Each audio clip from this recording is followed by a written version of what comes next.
לצד המלחמה והסיפורים הקשים בעורף, אנחנו מנסים להמשיך בשגרה, ואנחנו חושבים שגם חשוב לדבר על מה שקורה בזירה הכלכלית, שוק הנדל"ן והעסקאות באווירה של ריביות גבוהות ומלחמה, זה משהו שהוא לא פשוט, ואנחנו נשמח גם לעשות איזשהו סדר בנושא הזה, ולכן גם מצטרף אלינו לירון ארוש.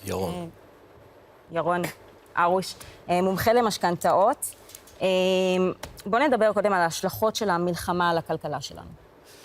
תראי, קודם כל יש בעיה עם עסקים, אנשים שפונו מבתיהם, אנשים שיצאו לחל"ת. כל האנשים האלה נפגעו באופן ישיר ברמה הכלכלית, וההכנסה שלהם נפגעה.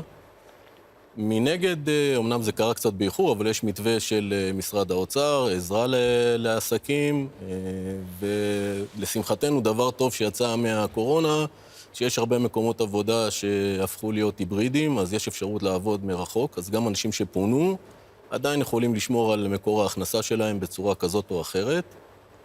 ככה שפחות או יותר הם לא נפגעו לגמרי, אבל יש איזושהי פגיעה ברמה הכלכלית. נתמקד רגע בענף הנדל"ן. אנחנו ראינו תקופה ארוכה לפני המלחמה של קיפאון, אנשים ישבו על הגדר, החליטו לא לרכוש דירות, לא לקחת משכנתאות. האם אנחנו יכולים לראות בצל המלחמה הזאת כן איזשהו שינוי, איזה פיבוט כזה שהקהל מתחיל לחשוב לקנות? או אולי דווקא הפוך, מפחד מאוד מחוסר ודאות. תראי, נכון, שוק הנדל"ן הוא, מה שקרה במלחמה זה בא אחרי שנה מאוד מאוד קשה בשוק הנדל"ן, היו עליות ריבית במשך שנה שלמה, והיה קיפאון, אנשים ישבו על הגדר בהמתנה או לירידת מחירי הדיור או לירידת הריבית. מה שכן, אני רואה שהרבה אנשים התחילו לפעול בחוכמה, והם פונים יותר ליועצי משכנתאות לפני שהם ניגשים לעסקה, לפני שהם ניגשים למתווך, לפני שהם ניגשים למשרד מחירות, ואז הם בודקים מה גבולות הגזרה הכלכליים שלהם, או מה המקסימום יכולת שלהם ברכישת דירה. ולכן זה מעמיד אותם קודם כל בפוזיציה יותר טובה. דבר שני, ניתן לראות או לחשוב שמחירי הנדל"ן צפויים לעלות, גם בעקבות עלייה שצפויה בגלל גל האנטישמיות שקורה בעולם, וגם בגלל שבשנה האחרונה היו הרבה הפסקות, או בוא נגיד, פחות התחלות בנייה, ועכשיו יש לנו בעיה נקודתית נוספת, שיש מחסור בכוח אדם בגלל העובדים הפלסטינאים בתחום הנדל"ן. לכן אני חושב שבטווח הבינוני הארוך, המחירים צפויים לעלות טיפה. מצד שני, אנחנו כן רואים בשורה חיובית מכיוון בנק ישראל, ואנחנו רואים שהריבית נותרה כשהייתה, היא לא עלתה. נכון. בשתי ההחלטות האחרונות של בנק ישראל, הריבית נותרה כשהייתה, ואם היו ציפיות לעליית האינפלציה בגלל הצרכנות או בגלל עליית מחיר שער הדולר, אז אנחנו רואים ששער הדולר ירד בתקופה האחרונה, אז לכן כל היבוא, המחיר שלו ירד, ולכן האינפלציה צפויה איכשהו גם כן לא לעלות בתקופה הקרובה, וגם יש חוסר חשק צרכני בציבור, אז אני מניח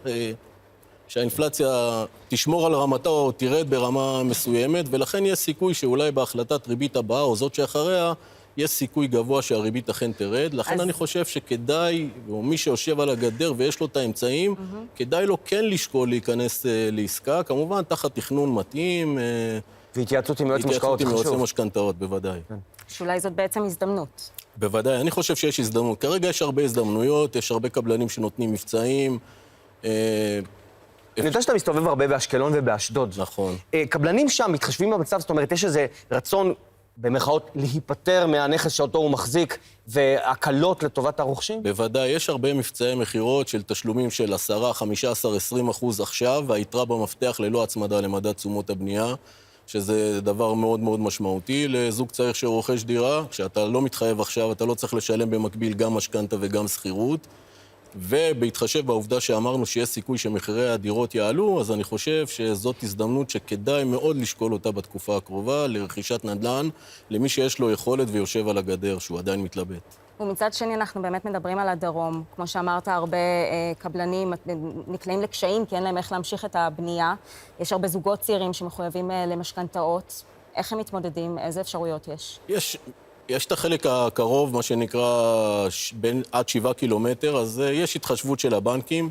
חלק מהבנקים לקחו עליהם לא דחייה, הם לקחו תשלום על חשבון הלווים לחודש, 3 חודשים, אפילו בנק אחד הגדיל לעשות לחצי שנה, חצי שנה הוא משלם משכנתה במקום הלווים, כשאנחנו מקווים מאוד שהמלחמה הזאת תסתיים בעוד חצי שנה. מעבר לזה יש מתווה של דחיית תשלומים ב3 אופנים של בנק ישראל שאנשים יכולים לנצל את זה, ובכל אופן הייתי ממליץ בתקופה הקרובה להיכנס למשמעת צרכנית, לרכוש רק מה שצריך ולא מה שרוצים, כמו שאנחנו עושים בדרך כלל, ואז אני חושב שהמשפחות כן יוכלו לעמוד בזה, ותחת הלחץ הקיים. מה כוללת האופציה של ביטול משכנתה? כבר נכנסתי לעסקה, אבל עכשיו אני מרגיש שאני לא אוכל לעמוד בה ואני רוצה לבטל אותה? בדרך כלל הבנק לא מאפשר את זה אם כבר לקחת משכנתה, וגם יש לזה משמעות של דמי ביטול חוזה במקרה שרכשת דירה. לכן במקרים כאלה קיצוניים, קודם כל, תמיד יש אפשרות לבדוק מה יש לעשות. אם לא לקחת את המימון המקסימלי, אז אפשר אולי לבדוק מול הבנק, להגיע למימון מקסימלי. זאת אומרת, יש גם התחשבות מהבנק בימים הללו. יש התחשבויות מהבנקים בימים האלה, כן, בהחלט. כן. ירון הרוש, תודה רבה לך. תודה רבה לכם, שבת שלום.